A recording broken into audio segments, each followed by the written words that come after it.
each of the sons followed dash father tread, his, their, them, themselves.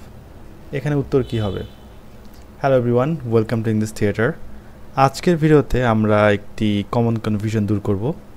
একটা জিনিস মনে রাখতে হবে, ইচ, আইদার, নাইদার, এভরিওয়ান, নান, nobody, এগুলো যখন কোনো নাউনের সাথে ব্যবহৃত হয় তখন যে নাউন ফ্রেজটা এরা গঠন করে সেটা কিন্তু সবসময় সিঙ্গুলার হয়।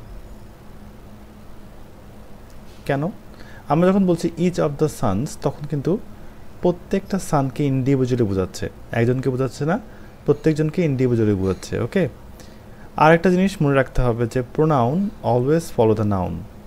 সো যেহেতু নাউন সিঙ্গুলার হচ্ছে, প্রোনাউনও অবশ্যই সিঙ্গুলার হবে। সো এখানে অ্যান্সার হবে his. Okay, so we must remember after each, either, neither, everyone, when they make a noun phrase, it always becomes singular. Okay, and after that our pronoun will always be singular. Okay, আপনার জন্য একটা quiz রয়েছে, every boy should do dash duty, his, their, them, once. এখানে উত্তর কি হবে অবশ্যই comment section জানাবেন।